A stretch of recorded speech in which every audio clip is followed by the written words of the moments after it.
Je vais te dire quelque chose qui dérange. Quelque chose que j'aurais aimé entendre bien avant de l'avoir compris moi-même.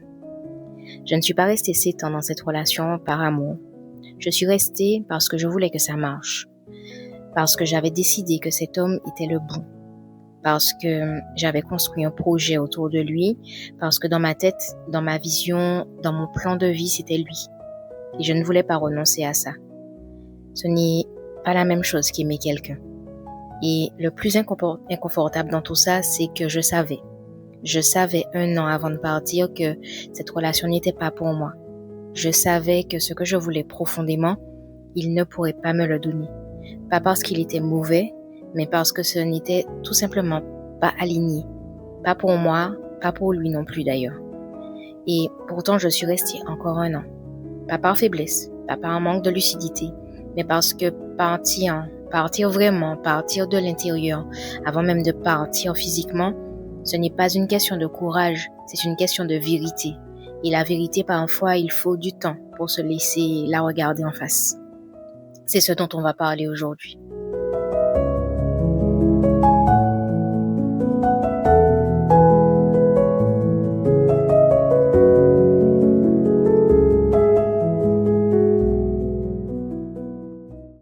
Bienvenue dans ce 5e épisode de Luminescence à voix basse. Si tu ne me connais pas encore, je suis Taïna, coach en relations amoureuses et sophrologue.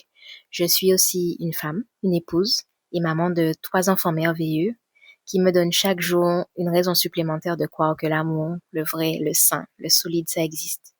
Dans ce podcast, j'accompagne les femmes brillantes, celles qui tout réussit dans leur vie professionnelle, sociale, familiale, celles qui ont de la profondeur, de l'intelligence, de la conscience et qui pourtant se retrouvent encore et encore dans des relations où elles ne sont plus totalement elles-mêmes, où elles s'effacent, s'adaptent, se contorsionnent pour que ça tienne.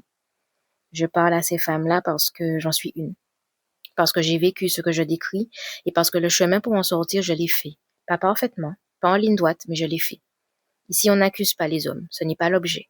L'objet, c'est toi, ce que tu tolères, ce que tu acceptes, ce que tu laisses passer encore et encore, alors que quelque chose en toi sait très bien que ça ne te correspond pas. On regarde ça avec lucidité, pas pour se juger, mais pour se redonner du pouvoir, parce qu'une femme qui comprend ces schémas n'est plus à leur merci. Avant qu'on rentre dans le vif du sujet, si ce type de conversation te touche, si tu te reconnais dans ce que je décris, abonne-toi au podcast, laisse un commentaire, partage cet épisode autour de toi, laisse un like. Ce sujet touche bien plus de femmes que tu ne le crois. Des femmes qui vivent ça en silence, qui ne savent pas encore comment nommer ce qu'elles ressentent. Ton partage peut être le déclic pour l'une d'elles. Maintenant, on y va. Pendant longtemps, j'ai cru une chose sur moi-même. Je me disais que je suis restée par amour. Et d'une certaine façon, c'était vrai. J'aimais cet homme. Je ne vais pas réécrire l'histoire. Il y avait quelque chose de réel entre nous. Mais ce n'était pas toute la vérité. Parce que l'amour seul ne retient pas quelqu'un dans une relation qui ne lui convient pas. L'amour seul, quand il n'est pas accompagné du reste, c'est-à-dire le respect, de l'alignement, de la liberté d'être soi, l'amour seul, ça ne suffit pas à expliquer ces temps. La vraie vérité, elle était plus dérangeante, plus difficile à assumer parce que elle ne me rendait pas victime, elle me rendait actrice. J'étais restée parce que j'avais décidé. Quelque part dans ma tête, j'avais décidé que cette relation devait marcher. Pas qu'elle marchait, pas qu'elle me rendait heureuse, mais qu'elle devait marcher. Il y avait une distinction immense entre les deux et je ne la voyais pas encore. J'avais un projet, une vision très précise de ce que je voulais construire. Un couple solide, un homme stable, affirmé, qui prenait sa place, une vie construite ensemble, le mariage, les enfants, la famille. Et cet homme dans ma tête cochait les cases, tout simplement. Il correspondait à l'image. Alors dans ma logique, d'ailleurs une logique que je comprends aujourd'hui, mais que je ne questionnais pas à l'époque, si lui correspondait à l'image, alors c'était lui. Et si c'était lui, la relation devait marcher. Tu vois le glissement? Je n'étais plus en train d'évaluer si cette relation me correspondait vraiment. J'étais en train d'essayer de faire rentrer cette relation dans le projet que j'avais. Ce n'est pas la même chose. Dans le premier cas, tu te laisses la liberté de voir. Dans le deuxième, tu as déjà décidé et tout ce que tu fais, c'est trouver les arguments pour confirmer ce que tu veux croire. C'est insidieux parce que de l'intérieur, tu as l'air de quelqu'un qui s'investit, qui fait des efforts, qui prend la relation au sérieux et intérieurement, sans t'en rendre compte, tu es en train de construire quelque chose avec une fondation qui n'est pas solide. Maintenant, je vais te parler d'un moment précis, un moment que j'ai mis du temps à nommer, encore plus de temps à assumer. 1 an avant de partir, j'ai su. Ce n'était pas une révélation soudaine, un déclic spectaculaire, une dispute de trop qui aurait tout fait voler en éclats. Non, non, ce n'était pas comme ça. C'était beaucoup plus silencieux, beaucoup plus intérieur. C'était une certitude qui s'est posée tranquillement, sans bruit, dans un moment ordinaire. D'ailleurs, je ne me souviens même plus exactement de ce qui s'est passé ce jour-là, mais je me souviens du sentiment. J'ai su que ce n'était pas ça. Pas il est mauvais, pas je le déteste, pas cette relation est toxique. Juste, ce n'est pas ça. Ce que je veux profondément, ce que j'attends vraiment d'une relation, ce que je suis en train de chercher, lui ne pourrait pas me le donner. Pas parce qu'il était incapable d'aimer, mais parce qu'on n'était tout simplement pas compatible à ce niveau-là. Pas sur ce qui comptait le plus pour moi en réalité. Et là, tu te retrouves dans une position étrange parce que tu sais, mais tu restes. Et tu n'es pas folle, tu n'es pas faible, tu n'es pas aveugle. Tu sais et tu restes quand même. Et quelque part, ça a du sens. Même si de l'extérieur, ça ne devrait pas. Ce moment-là, ce moment où tu sais, mais tu restes, c'est l'un des moments les plus mal compris, les plus mal jugés, les plus solitaires qu'une femme puisse traverser. Parce que les gens autour de toi voient 2 options. Soit tu ne vois pas, soit tu t'en fous. Alors que la réalité est beaucoup plus complexe. Parce que tu vois, tu ressens, et tu as besoin de temps pour faire ce que savoir exige de toi. Ce n'est pas de la lâcheté, c'est humain. Alors pourquoi on reste quand on sait? C'est la question que je me suis posée pendant longtemps après, parfois avec bienveillance envers moi-même et parfois avec beaucoup moins. Et j'ai trouvé plusieurs réponses. Pas une seule, plusieurs. Parce que les raisons de rester sont rarement simples. Elles se superposent, s'en mêlent, se renforcent mutuellement, et c'est précisément pour ça qu'elles sont si difficiles à démêler de l'intérieur. La première raison, c'est le deuil du futur imaginé. Quand tu pars d'une relation, tu ne quittes pas seulement une personne, tu quittes tout ce que tu avais imaginé avec elle. La vie que tu avais projetée, les vacances, le déménagement, le mariage peut-être, les enfants, les vieux jours. Tu quittes une version de l'avenir qui existait dans ta tête comme si elle était réelle. Et ce deuil-là, le deuil de quelque chose qui n'a jamais existé mais qui était pourtant si présent, c'est un deuil réel, un deuil qui fait mal et qui prend du temps. Personne ne te prépare à ça. On te prépare à pleurer une personne, on ne te prépare pas à pleurer une image, un rêve, une projection. Et pourtant, c'est souvent ce qui retient le plus. La deuxième raison, c'est la peur de se tromper. Parce que tu sais, mais est-ce que tu sais vraiment? Est-ce que ce n'est pas juste une période difficile? Est-ce que tu ne demandes pas trop? Est-ce que cette certitude intérieure n'est pas juste de la peur, de la fuite, un mécanisme d'auto-sabotage? Tu doutes de toi et dans ce doute, tu restes. Parce que partir sur une intuition qui pourrait être fausse, ça te terrifie davantage que rester dans une situation qui ne te convient pas. La troisième raison, le regard des autres. Tout le monde validait. L'entourage aimait cet homme, la famille le respectait, les amis le trouvaient bien. Et toi, quand tu disais que quelque chose n'allait pas, on te répondait, t'as de la chance, il est bien cet homme. Tu t'inventes des problèmes. Alors, progressivement, sans t'en rendre compte, tu as commencé à faire confiance à leurs yeux plutôt qu'aux tiens. Tu as commencé à te dire que le problème venait peut-être de toi, que tu étais trop exigeante, trop dans ta tête, trop difficile. Et c'est l'un des glissements les plus dangereux qui soit, quand tu remplaces ta propre vérité par la validation des autres. La quatrième raison, c'est l'espoir que ça change, parce qu'une relation n'est pas figée. Les gens évoluent, les couples traversent des périodes. Peut-être que si tu patientes un peu, si tu t'exprimes mieux, si tu travailles sur toi, les choses vont changer. Cet espoir-là, il est à la fois ce qui te fait tenir et ce qui te fait rester trop longtemps, parce qu'il n'est pas complètement irrationnel. Les choses peuvent changer réellement, mais cet espoir peut aussi devenir une prison quand tu t'en sers pour ne pas voir ce qui est réellement devant toi. Moi, pendant cette année-là, je naviguais entre toutes ces raisons, parfois dans la même journée, et ce que j'ai compris, ce qui m'a permis de finalement partir, c'est qu'aucune de ces raisons n'était suffisante pour ignorer ma propre vérité indéfiniment. Avant d'aller plus loin, je veux te parler de l'erreur que j'ai faite, l'erreur centrale, celle qui, si je ne l'avais pas faite, aurait peut-être changé la trajectoire de toute cette histoire. Je ne posais pas mes limites. Pas parce que je ne les connaissais pas, je les connaissais. Je savais très bien ce qui me convenait et ce qui ne me convenait pas. Je savais ce que j'acceptais et ce que je n'aurais pas dû accepter. Je le savais dans mon corps avant même de pouvoir le formuler. Il y avait des choses qui me faisaient me contracter, me refermer, m'éteindre un peu, et je le sentais, mais je ne disais rien. Pourquoi? Parce que j'avais peur, une peur précise, concrète, que j'arrivais à nommer que j'arrivais à nommer maintenant avec beaucoup de clarté, mais que je n'aurais pas pu nommer à l'époque. J'avais peur de le perdre. Peur que si je disais ce que je voulais vraiment, ce que je refusais vraiment, qu'il parte, que la relation se casse, et surtout que j'échoue. Et à la place de poser mes limites, je faisais quoi? Je m'adaptais. Je comprenais, je relativisais, je patientais. Je trouvais des excuses à ce qui me dérangeait. Je me disais que ce n'était pas si grave, que personne n'est parfait, que je pouvais faire avec. En un mot, je jouais à la femme parfaite. Parfaite pour que cette relation tienne.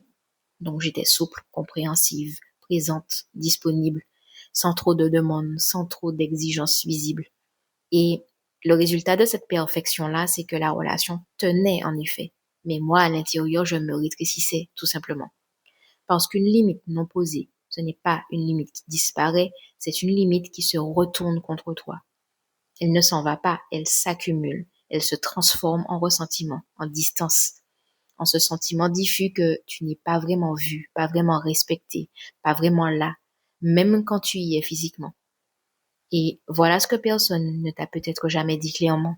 Poser une limite, ce n'est pas un acte agressif, ce n'est pas une attaque, ce n'est pas un ultimatum. C'est simplement le fait de dire la vérité sur ce que tu es, sur ce qui te convient et ce qui ne te convient pas. Et si poser tes limites fait fuir quelqu'un, alors ce quelqu'un n'était pas là pour toi, il était là pour une version réduite de toi. Et ça, c'est une information précieuse, douloureuse peut-être, mais précieuse. Et c'est là qu'on arrive à quelque chose de fondamental, quelque chose que je considère comme l'une des vérités les plus importantes de cet épisode. Tu ne peux pas savoir si une relation est vraiment faite pour toi si tu n'existes pas dedans. Réécoute cette phrase, laisse-la atterrir. Tu ne peux pas savoir si une relation est vraiment faite pour toi si tu n'existes pas dedans. Parce que si tu passes ton temps à t'adapter, à te taire, à plier, à t'effacer, tu ne vis pas une relation authentique. Tu vis une relation avec une version de toi que tu as construite pour que ça marche. Une version lissée, arrangée, ajustée. Et cette version-là ne te représente pas vraiment. Alors, ce que tu évalues en permanence dans cette relation, est-ce qu'il m'aime? Est-ce qu'on est compatible? Est-ce que c'est la bonne personne? Tu l'évalues à partir d'une fausse donnée. Parce que lui non plus ne te connaît pas vraiment. Il connaît la version de toi qui s'adapte, pas la version de toi qui se choisit. Je peux te donner un exemple très concret. À un moment, dans cette relation, j'avais une façon de penser, des opinions, des valeurs qui m'importaient profondément. Mais quand je les exprimais, ça créait de la friction. Alors, progressivement, j'ai arrêté de les exprimer, je les gardais pour moi, et à l'extérieur, ça ressemblait simplement à de l'harmonie. Moins de conflits, une relation plus fluide en apparence, mais ce que j'avais créé en réalité, c'est une relation où j'étais de moins en moins présente. Une relation où je rentrais chez moi le soir et je me parlais à moi-même de ce que je n'avais pas dit. Et ce vide-là, ce vide de ce qui n'est pas dit, de ce qui n'est pas montré, de ce qui n'est pas vécu, il grandit. Silencieusement, mais il grandit. Une relation saine n'est pas une relation sans friction. C'est une relation dans laquelle tu peux être entière, dans laquelle tu peux dire ce que tu penses sans avoir peur des conséquences, dans laquelle tu peux poser tes limites sans te sentir en danger, dans laquelle tu peux désirer ce que tu désires sans que ce soit un problème. Et si cette relation-là n'existe pas, alors la question n'est pas est-ce qu'il m'aime assez? La question est est-ce que je me permets d'exister pleinement ici? Je veux faire une pause ici parce que je ne veux pas que tu entendes tout ce que je te dis et que tu te sentes jugé si tu es encore dans une relation qui ne te convient pas. Si tu sais, mais que tu n'es pas encore parti, si tu vois, mais que tu n'agis pas encore, c'est OK. C'est OK de prendre du temps. C'est OK de ne pas partir immédiatement.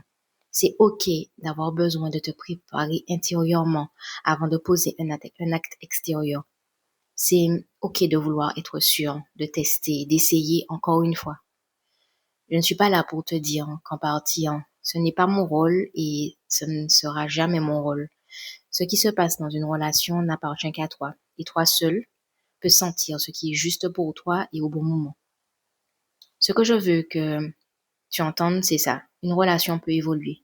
Les gens changent, les dynamiques se transforment. Il n'y a rien de figé. Et si tu fais le choix de rester et d'essayer encore, ce choix mérite d'être respecté, y compris par toi.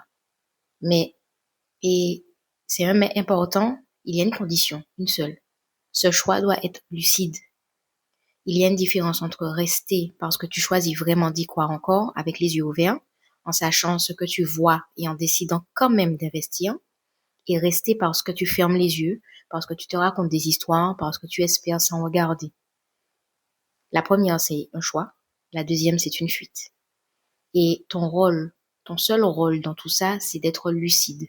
Pas parfaite, pas courageuse à tout prix, pas en train de prendre les bonnes décisions au bon moment, juste lucide, honnête avec toi-même sur ce que tu vois, sur ce que tu ressens, sur ce que tu veux vraiment. Tout le reste découle de là. Alors, qu'est-ce qui m'a finalement permis de partir? Ce n'était pas une dispute de trop, ni une trahison, ni un événement dramatique. Pas une émotion qui a tout fait déborder non plus, ce sont tout simplement mes valeurs. Et je sais que ça peut sonner abstrait dit comme ça, mes valeurs. Ça fait un peu développement personnel, un peu manuel de coach, un peu concept vague. Alors, laisse-moi te dire concrètement ce que ça a voulu dire pour moi.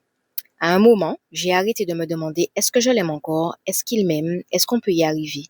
J'ai arrêté de tourner autour de l'émotionnel qui est par nature fluctuant. Un jour tu l'aimes, le lendemain tu ne le supportes plus, la semaine suivante ça va mieux. Parce que l'émotionnel seul, c'est une mauvaise boussole. Il bouge beaucoup trop. Et j'ai commencé à me poser une question différente. Une question plus froide, plus nette, plus honnête. Est-ce que cette relation respecte ce qui compte le plus pour moi? Et pour répondre à ça, j'avais besoin de savoir ce qui comptait le plus pour moi. Pas ce que je pensais vouloir, pas ce que j'avais décidé de vouloir à 25 ans, mais ce qui, à ce moment, dans qui j'étais devenue, était non négociable. J'avais besoin de mes valeurs. Et quand j'ai fait cet exercice, honnêtement, pas pour me donner raison, pas pour me donner tort non plus, juste pour voir, la réponse était claire. Cette relation ne respectait pas ce qui était au cœur de qui j'étais. Pas sur tout en tout cas, mais sur ce qui était essentiel. Et ça, je ne pouvais plus l'ignorer. C'est pour ça que dans la suite de cet épisode, on va aller beaucoup plus loin sur les 3 choses qui, selon moi, sont indispensables pour faire des choix justes en amour. Pas de belles théories, mais des outils concrets, des outils que j'ai moi-même utilisés. Et ces 3 choses sont tes valeurs, tes limites et tes désirs. Le pilier numéro 1, tes valeurs, par lequel on va commencer, parce que c'est le fondement, tout part de là. Et une valeur, c'est quoi exactement? Ce n'est pas une préférence, ce n'est pas ce que tu aimes ou ce que tu n'aimes pas, ce n'est pas non plus un trait de caractère que tu apprécies chez quelqu'un. Une valeur, c'est quelque chose de plus profond. C'est ce qui guide tes décisions quand personne ne te regarde. C'est ce autour de quoi tu organises ta vie, même inconsciemment. C'est ce qui, quand il est bafoué, te fait te sentir trahi. Pas juste par l'autre, mais par toi également. Et le problème avec les valeurs, c'est qu'on n'apprend jamais vraiment à les identifier clairement. On te dit, sois toi-même, reste fidèle à toi-même, mais personne ne t'explique comment faire concrètement. Alors tu avances dans tes relations en te fiant à des critères souvent superficiels. Il est beau, il est stable, il a un bon travail, il est drôle, la famille l'aime bien. Et ces critères-là ne sont pas inutiles, mais ils ne sont pas suffisants, parce qu'ils ne te disent rien sur l'essentiel. Est-ce que cette relation te permet d'être qui tu es vraiment? Je vais te donner un exemple. L'une de mes valeurs fondamentales, c'est la liberté. Pas la liberté au sens libertinage où je fais ce que je veux, mais la liberté d'être, la liberté de penser ce que je pense, de dire ce que j'ai envie de dire, d'être curieuse, de m'exprimer, de ne pas avoir à me justifier pour qui je suis. Cette valeur-là, elle est au cœur de tout pour moi. Et quand elle est respectée dans une relation, je suis épanouie. Mais quand elle n'est pas respectée, quand elle est contrainte, je m'éteins. Et dans la relation dont je te parle, cette valeur n'était pas respectée. Pas de façon violente ou intentionnelle, mais progressivement, j'avais commencé à me censurer, à ne pas dire certaines choses, à arrondir les angles, à m'adapter à la façon dont lui fonctionnait. Et à chaque fois que je le faisais, quelque chose en moi s'éloignait, pas de lui, mais de moi. Alors, comment identifier tes valeurs? Il y a un exercice, selon moi simple, mais qui demande de l'honnêteté. Tu prends un moment seul, tu te poses et tu poses-toi cette question. Dans ma vie, en dehors de toute relation, qu'est-ce qui est absolument non négociable pour moi? Pas ce que je voudrais que ce soit, pas ce que j'estime devoir valoriser, mais ce qui, si je le retire de ma vie, me fait me sentir moins moi-même. Ça peut être la liberté, la croissance, la famille, la spiritualité, l'authenticité, l'ambition, la profondeur des échanges, la loyauté, la paix intérieure, la créativité, la transmission, l'amour donné et reçu sans condition. Et ces mots-là, certains vont te faire quelque chose en les lisant. Une reconnaissance, un oui, c'est ça. Note-les. Ce sont probablement tes valeurs. Et ensuite, pose-toi la question suivante. Dans ma relation actuelle ou dans ma dernière relation, est-ce que ces valeurs étaient respectées? Est-ce que cette relation me permettait d'honorer ce qui est le plus important pour moi? Ou est-ce que pour maintenir cette relation, j'ai dû mettre ces valeurs de côté? La réponse à cette question vaut plus que n'importe quel critère extérieur. Maintenant, le pilier numéro 2. Le deuxième pilier, ce sont tes limites. Et celui-là, c'est peut-être celui qui est le plus mal compris, le plus redouté, et pourtant le plus libérateur quand on le comprend vraiment. Dans notre culture, et je parle particulièrement aux femmes, on nous a appris beaucoup de choses sur l'amour. On nous a appris qu'aimer, c'est donner, que s'investir, c'est s'adapter, que les compromis sont la preuve qu'une relation est saine, et que si tu exiges trop, si tu demandes trop, si tu poses trop de conditions, tu es trop exigeante, trop difficile, trop, trop, trop. Et ce conditionnement-là, il est profond. Il s'installe tôt et il fait des dégâts durables en fait. Parce qu'il confond deux choses qui n'ont absolument rien à voir. Le compromis sain et l'abandon de soi. Un compromis sain, c'est quand deux personnes, chacune avec ses besoins et ses préférences, trouvent un terrain commun qui respecte les deux. Par exemple, ce soir, on fait ce que tu veux, demain, on fait ce que je veux. Dans ce quartier plutôt que dans l'autre. Avec cette fréquence de sortie plutôt qu'avec une autre, qu'avec cette autre. Et des ajustements mutuels, des concessions partagées, un équilibre qui se construit dans les deux sens. L'abandon de soi, c'est différent. C'est quand tu cèdes non pas sur des préférences, mais sur ce qui te définit, sur ce qui te tient à cœur profondément, sur ce qui, une fois cédé, te fait te sentir moins toi. Et tu le fais parce que tu as peur, peur de perdre l'autre, peur du conflit, peur d'être trop difficile, peur que si tu montres vraiment qui tu es et ce dont tu as besoin, l'autre parte. Et poser une limite, c'est refuser l'abandon de soi. C'est dire, ça, ce n'est pas négociable pour moi. Pas parce que je suis rigide, pas parce que je n'ai pas envie de faire des efforts, mais parce que si je cède là-dessus, je ne suis plus moi. Et là, j'entends déjà l'objection, mais si je pose trop de limites, ça va faire fuir les hommes. Oui, certains, ceux qui ne veulent pas vraiment de toi, euh, ceux qui veulent la version adaptée de toi, et eux, s'ils partent parce que tu te respectes, c'est une excellente information. Douloureuse peut-être sur le moment, mais excellente.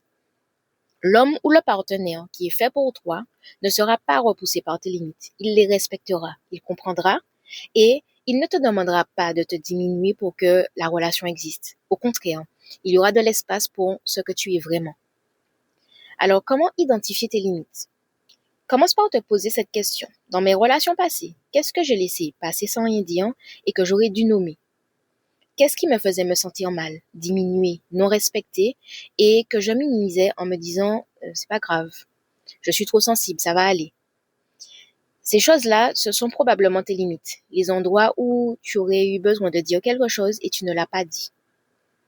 Et la deuxième question, qu'est-ce que j'ai peur de nommer aujourd'hui? Qu'est-ce qui me dérange dans ma situation actuelle et que je n'ose pas mettre en mots, même avec moi-même?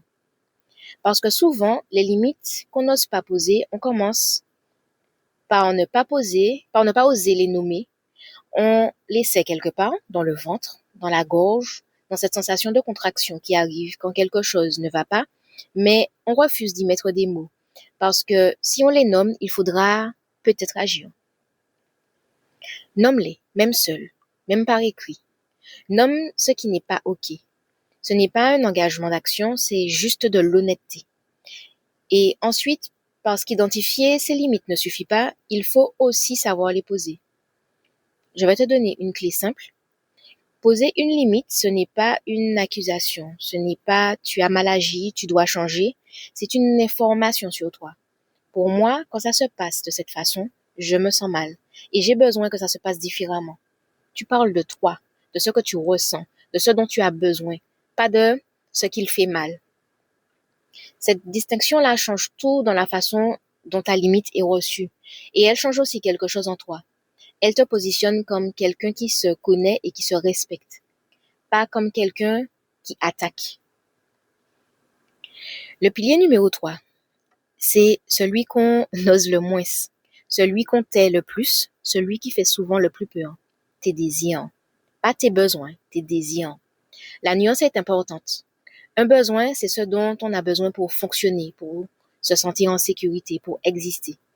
La sécurité affective, la communication, le respect, la fidélité, ces besoins-là, on a plus ou moins appris à les formuler, pas toujours facilement, mais on sait qu'on a le droit de les avoir.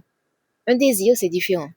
C'est ce que tu veux au-delà du fonctionnel, ce que tu rêves, ce que tu aspires à vivre dans une relation, la façon dont tu veux te sentir, le type d'amour que tu veux vivre, la qualité de la présence que tu veux avoir avec l'autre, la façon dont tu veux qu'on te parle, qu'on te regarde, qu'on te choisisse. Et les désirs dans les relations amoureuses, on les tait. Souvent très tôt, parce qu'on a peur qu'ils fassent trop, qu'ils soient jugés comme naïfs, comme romantiques, au mauvais sens du terme, comme des attentes irréalistes. On a peur d'être la femme qui demande trop, qui espère trop, qui veut un amour qui n'existe pas dans la vraie vie. Alors, on s'auto-censure, on se dit, soyons raisonnables, l'amour parfait n'existe pas, je ne peux pas tout avoir, et on se contente, on accepte quelque chose de bien, en dessous de ce qu'on voulait vraiment. Et le pire, c'est qu'on se félicite. On se félicite d'être réaliste. Mais voilà ce que je crois profondément. Tes désirs ne sont pas des fantasmes à écraser. Ils sont de l'information. Ils te disent quelque chose sur qui tu es, sur ce dont tu as besoin pour t'épanouir et sur le type de relation dans laquelle tu vas être la meilleure version de toi-même. Ignorer tes désirs, ce n'est pas être sage, c'est se couper d'une partie de toi qui sait. Et je ne parle pas de chercher une relation parfaite. Je parle de chercher une relation juste. Une relation dans laquelle ce qui compte pour toi le plus profondément est possible. Pas parfaitement, pas sans effort, mais possible. Alors, comment renouer avec tes désirs quand tu t'en es éloigné? Il y a un exercice que je propose, c'est fermer les yeux. Imagine que tu es dans une relation qui te convient vraiment, profondément. Pas une relation parfaite, mais une relation dans laquelle tu te sens bien, vraiment bien, présente, légère, toi-même. Comment est-ce que tu te sens dans cette relation? Qu'est-ce qui se passe? Comment est-ce qu'il te parle? Comment est-ce que tu te parles à toi-même quand tu es avec lui? Qu'est-ce qui est différent de ce que tu as connu? Laisse venir les images, les sensations, les mots, sans juger, sans te dire c'est trop. Juste, qu'est-ce que tu veux vraiment? Et ensuite, pose-toi cette question difficile. Dans ma relation actuelle, ou dans ma dernière relation, est-ce que ce que je viens de décrire est possible? Pas garanti, possible. Est-ce qu'il y a une direction vers ce que je veux vraiment, ou est-ce que je suis en train de m'en éloigner chaque jour un peu plus? Maintenant, je veux te parler de quelque chose dont on ne parle pas assez. C'est l'après. Parce que dans tout ce qu'on raconte sur les relations difficiles, les signaux d'alerte, les schémas, comment partir, comment s'en remettre, il y a un moment qu'on survole trop vite, un moment pourtant crucial, le moment juste après. Quand j'ai quitté cette relation, je ne suis pas redevenue moi-même le lendemain. Je ne me suis pas réveillée un matin libre et légère avec une clarté totale sur qui j'étais et ce que je voulais. Non, ce n'est pas comme ça que ça s'est passé. Ce qui s'est passé, c'est plus complexe et plus silencieux. Quand tu passes du temps dans une relation où tu t'es effacé, peu importe la durée, peu importe la raison, tu en ressors différente. Même si tu es forte, même si tu es consciente, même si tu comprends ce qui s'est passé, ça laisse des traces. Invisibles de l'extérieur, mais bien réelles à l'intérieur. Ces traces, elles ressemblent à ça. Tu doutes un peu plus, pas forcément de lui, de toi. Tu te poses des questions que tu te serais pas posées avant, du style comment j'ai pu accepter ça, pourquoi je suis restée si longtemps, est-ce que mes choix sont fiables, est-ce que je peux faire confiance à mon jugement? Et dans ce doute, il y a un risque réel, celui de perdre confiance en toi, à un niveau profond, pas de façon visible, pas au point de ne plus fonctionner, mais suffisamment pour que tu commences à te demander si ce que tu veux est vraiment accessible pour toi, si tu mérites vraiment ce que tu désires, si tu n'es pas finalement trop difficile. Et il y a quelque chose d'encore plus insidieux, quand tu t'es longtemps adapté, quand tu as longtemps mis de côté une partie de toi pour maintenir une relation, tu peux perdre le fil de qui tu es en dehors de cette dynamique. Pas complètement, mais partiellement. Et ce travail de se retrouver, de se redécouvrir, de se rappeler ce qu'on aime, ce qu'on veut, ce qu'on refuse, ce qu'on ressent vraiment, quand personne n'attend quelque chose de nous, ce travail prend du temps. Et il est souvent sous-estimé. Je me souviens d'avoir traversé des semaines où je me sentais étrangement vide, pas triste, pas dans la douleur aiguë de la rupture, juste vide, comme si l'espace libéré par la fin de cette relation n'était pas encore rempli de quelque chose à moi. Et c'est normal, c'est même nécessaire ce vide, parce que c'est la place que ça prend de recommencer à exister pour soi.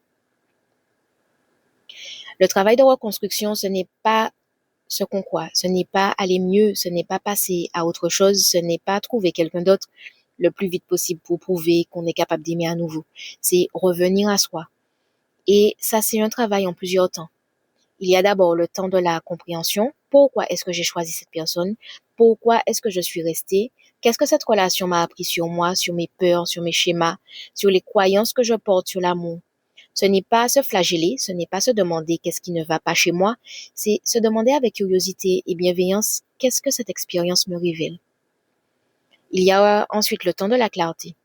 Après avoir compris, il faut reconstruire une vision. Pas la même qu'avant parce que tu n'es plus la même qu'avant. Une vision qui tient compte de qui tu es maintenant, de ce que tu as appris, de ce que tu veux vraiment au fond en dehors de toute pression extérieure. C'est là qu'on revient aux valeurs, aux limites, aux désirs dont on a parlé. Pas comme des concepts, comme des boussoles concrètes pour les choix qui viennent. Et il y a le temps de la confiance, le temps de croire à nouveau en toi, en ta capacité à choisir juste, en la possibilité que ce que tu veux vraiment existe. Ce temps-là est souvent le plus long parce que quand tu as douté de tes choix, quand tu t'es trompé ou plutôt quand tu t'es laissé emporter par des peurs plutôt que par ta vérité, il faut du temps pour faire à nouveau confiance à cette voix intérieure, pour croire qu'elle est fiable, qu'elle mérite d'être écoutée. Ce que je veux que tu retiennes si tu traverses cet après, si tu es dans ce moment de reconstruction, il n'y a pas de bonne vitesse, pas de délai raisonnable, pas de moment où tu devrais être prête. Le travail se fait au rythme qui est le tien et il est valable même quand il est lent. Il y a aussi une chose que je veux nommer très clairement parce que c'est l'une des conséquences les plus sournoises de rester trop longtemps là où ça ne te correspond pas. Tu finis par croire que tu demandes trop. Ça commence doucement. Une remarque par-ci, tu es trop sensible. Une réflexion par-là, tu exiges trop. Le regard de l'entourage qui valide la relation alors que toi tu souffres. Et progressivement, la conviction s'installe. Le problème, c'est toi. Tes attentes sont trop hautes. Ce que tu veux n'existe pas. Tu dois revoir à la baisse. Et cette conviction, elle est fausse, complètement fausse. Ce que tu veux existe. Une relation dans laquelle tu es respecté dans ta totalité, dans laquelle tu n'as pas à te rétrécir, dans laquelle tu peux poser tes limites sans avoir peur, dans laquelle l'autre te voit vraiment et choisit ce qu'il voit, Ce n'est pas un fantasme. C'est ce que toute relation saine devrait offrir. Mais pour croire que c'est possible, il faut d'abord se débarrasser de cette croyance-là. Je demande trop. Et se débarrasser d'une croyance, ça ne se fait pas juste en décidant de ne plus y croire. Ça se fait par l'expérience, par le fait de voir concrètement que quand tu te choisis, quand tu poses tes limites, quand tu exprimes tes désirs, quand tu restes fidèle à tes valeurs, tu n'es pas puni pour ça. Tu n'es pas abandonné. Ou si tu l'es, c'est par les bonnes personnes à perdre. Et ça, c'est quelque chose que l'accompagnement peut accélérer. Pas parce que un coach ou un thérapeute a une réponse magique, mais parce que parfois tu as besoin d'un espace extérieur pour voir ce que tu ne peux plus voir à l'intérieur. Pour entendre quelqu'un te dire, non, tu ne demandes pas trop. Tu te demandes juste assez. Tu demandes juste assez. Et c'est une différence qui change tout. Avant qu'on se quitte, je veux te laisser avec un exercice. Pas 5 exercices, un seul. Parce que je préfère que tu en fasses un vraiment qu'en survoler 5. Prends un moment seul. Prends une feuille ou un carnet et réponds honnêtement, le plus honnêtement possible à ces 5 questions. Première question. Qu'est-ce que je ressens vraiment dans cette relation actuelle ou dans la relation que j'ai quittée? Pas ce que je devrais ressentir, pas ce que je me dis que je ressens, ce que je ressens vraiment dans le corps, dans le quotidien, dans les moments calmes. Deuxième question. Qu'est-ce que je veux profondément dans une relation? Pas ce que je crois pouvoir avoir, pas ce que je pense mériter, ce que je veux, sans filtre. Troisième question. Quelles limites je n'ose pas poser? Qu'est-ce que je laisse passer encore et encore parce que j'ai peur de ce que ça ferait de la nommer? Quatrième question. Pourquoi? D'où vient cette peur? Est-ce que j'ai peur de perdre quelqu'un, de décevoir, d'être trop difficile, de rester seul? Et cinquième question. Qu'est-ce que j'ai peur de perdre si je me choisis vraiment? Qu'est-ce que je sacrifie en restant là où je suis et est-ce que ce sacrifice en vaut le coup? Prends le temps, fais pause, réécoute toutes les questions, mets-les à l'écrit et pas pour trouver les bonnes réponses, mais pour trouver les vraies réponses. Parce que ces réponses, tu les as déjà quelque part. La plupart du temps, on sait, on a juste besoin d'un espace pour se laisser entendre. Si tu devais ne retenir qu'une chose de cet épisode, je voudrais que ce soit ça. Tu n'as pas besoin de partir dans la précipitation. Tu n'as pas besoin de tout décider aujourd'hui. Tu n'as pas besoin d'être parfaitement prête, parfaitement courageuse, parfaitement claire avant de bouger. Mais tu as besoin d'une chose. Arrêter de t'abandonner. Arrêter de te taire là où tu devrais parler. Arrêter de plier là où tu devrais tenir. Arrêter de t'adapter au point de te perdre. Arrêter d'espérer en fermant les yeux sur ce que tu vois clairement. Dans une relation saine, ce n'est pas une relation que tu réussis. Ce n'est pas un projet que tu mènes à bien. Ce n'est pas une case que tu coches dans le plan de vie que tu t'es construit. C'est une relation dans laquelle tu existes vraiment, dans laquelle tu es vu, dans laquelle tu peux être entière avec tes valeurs, tes limites, tes désirs, sans avoir peur que ça fasse trop. Et ça, tu le mérites. Pas parce que tu es parfaite, pas parce que tu l'as mérité à force d'efforts, mais parce que tu es toi et que ça suffit. On se retrouve dans le prochain épisode. On ira encore plus loin parce que comprendre ces schémas, comprendre pourquoi on reste, comprendre ce qu'on veut, c'est le début. C'est indispensable, mais comprendre ne suffit pas. S'assumer, choisir, agir depuis ce qu'on est vraiment. C'est ça le vrai travail. Et c'est ce dont on parlera. Si cet épisode t'a touché, si tu t'es reconnu dans ce que j'ai décrit, je t'invite à me laisser un commentaire. Je lis tout. Et n'oublie pas de liker et de partager à d'autres femmes autour de toi. Parce que ce que tu vis, tu n'es pas la seule à le vivre. Et parfois, entendre que tu n'es pas seule, c'est déjà un premier pas. Je te laisse ici avec toute ma bienveillance et je te dis à très vite.